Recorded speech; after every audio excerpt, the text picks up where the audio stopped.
లక్ష్మీదేవి తామర పువ్వులోనూ, ఇరువైపులా ఏనుగులతోనూ ఎందుకు ఉంటుంది? సరస్సులో తామర నిలకడగా ఉండదు. నీటి ప్రవాహానికి కదులుతూ ఉంటుంది.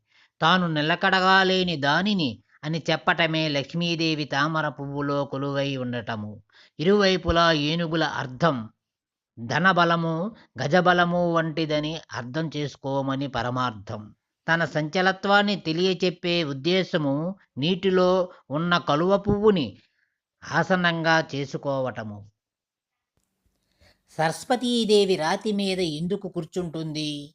సరస్వతీదేవి ఏ పటంలోనైనా రాతి మీద వీణ పట్టుకునే కూర్చుంటుంది. లక్ష్మిలా నిడకడ లేని తామర పువ్వులో తన స్థానం ఉండదని చెప్పడమే ప్రథమ ఉద్దేశము. సిరి సంపదలు హరించుకుపోవచ్చు. నేర్చుకున్న విద్య, విజ్ఞానం ఎక్కడికి పోలేనవని పరమార్థం. సరస్వతీ వాహనము హంస. హంస జ్ఞానము కలది.